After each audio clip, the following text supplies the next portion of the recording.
we are going to, well, speaking of helping people, part of keeping people safe is healthcare. Okay.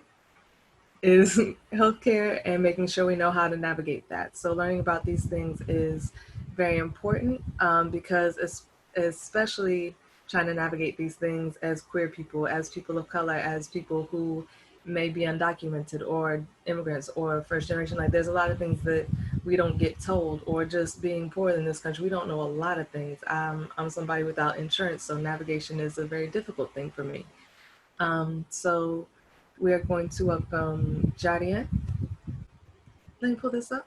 Yarian has spent the last decade, that's not 10 months, that's 10 whole years, in the nonprofit sector for direct care services to community members. Jadian is most content and invigorated when being in, ah, incentivized and fueled by the level of care, support, resiliency, and creativity he has repeatedly witnessed employed by the communities he belongs to. So holding it down for community, as I mentioned, is a very important thing. Jadian, are we good to go, or do you need a little time?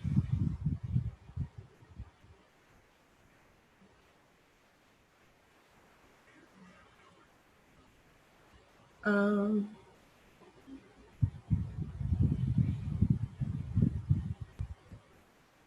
Sorry, go ahead, Maxwell. I think you wanted to.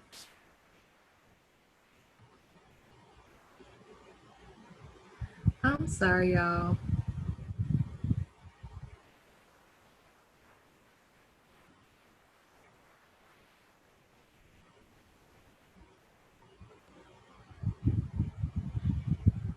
Okay. Sorry, technology loves to do what it does. So I will encourage people, let's take about 5 minutes to get everything together.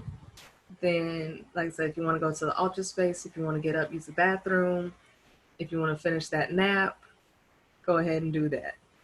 So we're going to take about 5 minutes to break, get stuff together, and we'll be back. Do we have that playlist? Yes, we do. Twerking in time of Corona. God, where's my stuff? Well, dancing body that you have. Jadian, are you ready? Yes, I am. Perfect. Thank you so much. Thank you, everyone, for bearing with me this evening. I am still trying to figure out all the tech in this new environment. And again, thank you for donating your time to be here with us today at AOP's Community Care Day. So we'll talk a little bit today about the Affordable Care Act and healthcare, how to apply for health insurance coverage specifically.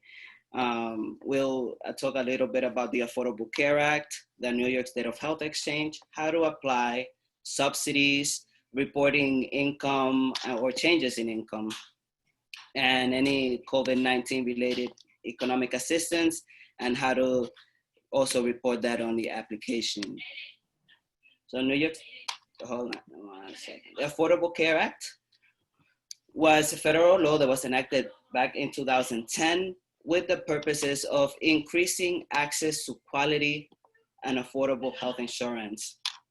And that was done through establishing healthcare exchanges. Each state decided what kind of exchange they wanted to implement. And expansion to Medicaid, providing subsidies to purchase health insurance coverage, ensuring coverage for people with pre-existing conditions. So that was a big one. Requiring full coverage for preventive care and wellness, and also requiring coverage for mental health, substance abuse treatment, which is something that we definitely experience a lot as people of color and people that identify within the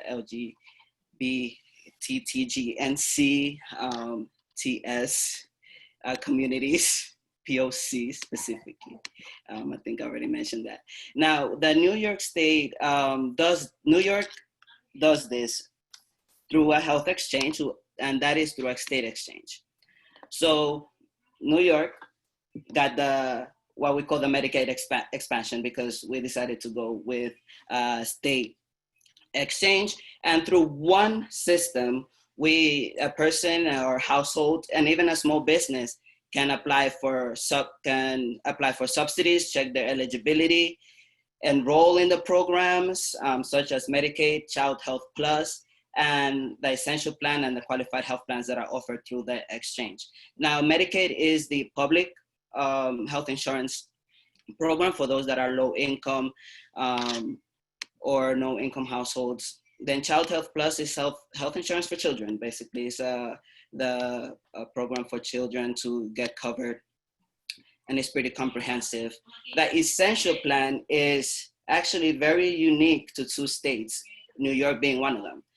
It is a program where the premium is $20 a month or $0 a month. Depending on where you fall, you may have some minimum co-pays, and that's what you pay every time you go to the doctor. They might charge you a co-pay for a service as opposed to your premium, which is what you pay monthly to pretty much keep your health insurance active. It's kind of like a membership. The essential plan is very unique to New York in that it takes into account people that don't qualify for Medicaid that may not be able to afford a qualified health plan, which is the New York's health exchange version of, let's say, a private plan. So it gets a little bit more involved and costly.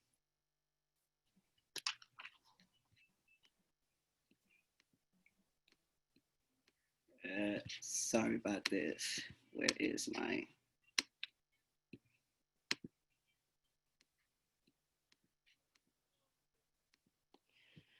Now, every health plan on the New York Health Exchange, or even under the Affordable Care Act, must offer 10 essential health benefits that include emergency care, post and prenatal care, mental health, and substance use treatment, prescription drugs, and general prevention services. So I just mentioned some. Now, all of the plan must offer dental and vision medical services for children.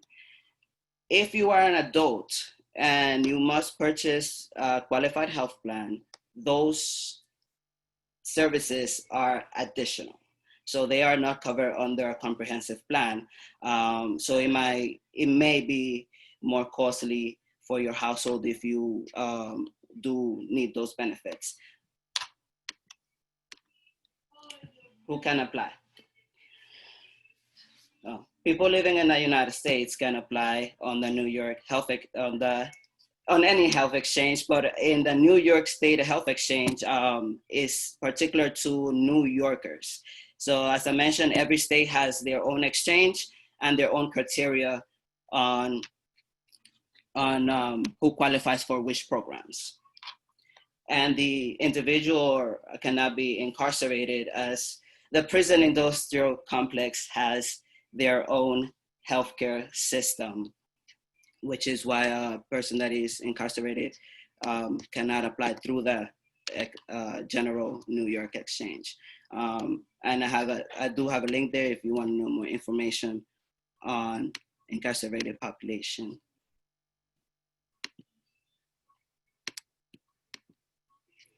What is needed to apply?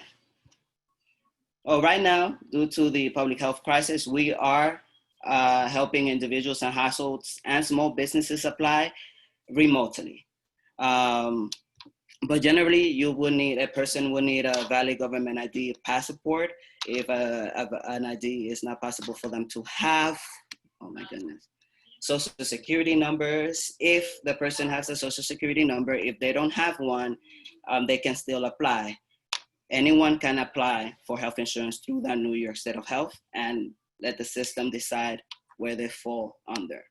Birth dates for everyone that is applying, employer and income information for everyone in the tax filing household, if you have any current health insurance, any information for that, because the system will also gauge you to see if there's any other additional assistance that you may qualify for based on your current health insurance standing.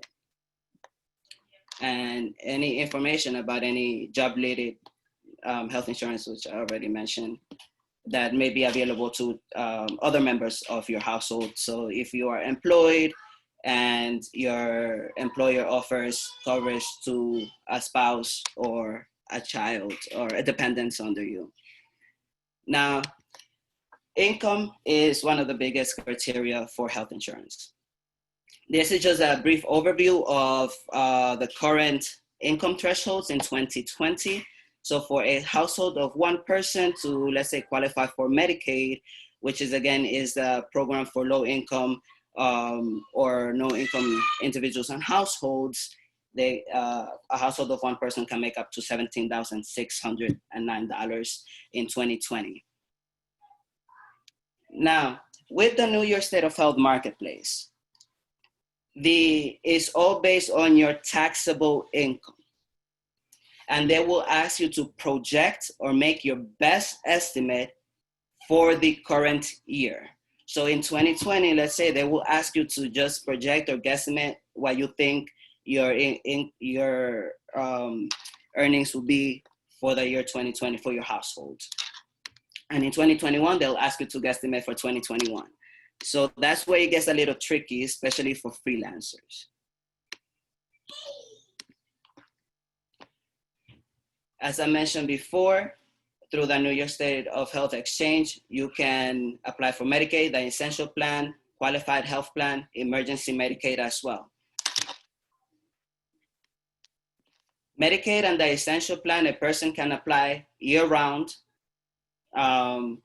And depending on when they apply, their health plan will start the first of the month. So if a person applies by before the 15th of the month, their health insurance will become effective the first of that next month. If they apply after the 15th, that will mean the health plan won't become effective until the first of that second month following the person's enrollment. So they may have a 1 month gap in coverage. So you may want to do that before the 15th of the month. Now with the qualified health plan, it's a little tricky again, because they have special enrollment plans and special enrollment periods, meaning every year the marketplace opens up for everyone, to all New Yorkers to apply. That's November 1st through January 31st, and that's openly. And that for coverage starting January 1st of the next year. So in this case, it will be open enrollment will begin again November 1st through January 31st for coverage starting January 1st, 2021. Now, due to the public health crisis, they have actually extended that special enrollment period or opened a new one. So folks can enroll through July 15th now. That may change because we're getting new data every day. So that's where we want to stand with the qualified health plans.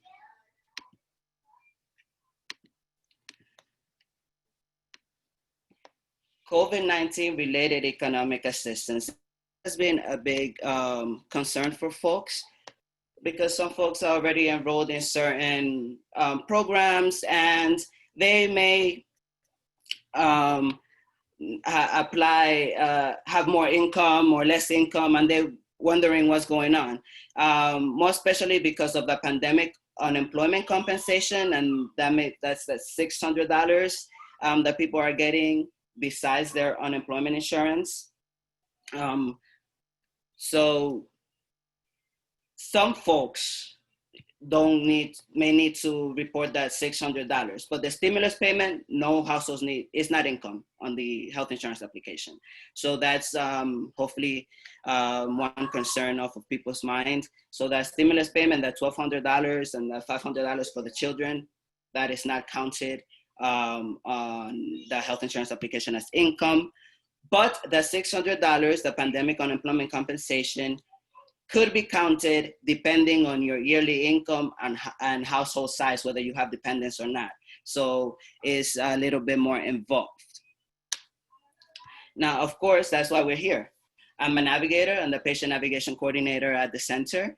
We are a team of 3 that work from the center, and we're here to help you understand the depths of all this healthcare stuff, especially in mentioning the new finalized rule, HHS 1557, that may provide opportunity for healthcare plans to not cover trans-related care and um, uh, birth care, birth control care for those that may need it or want it.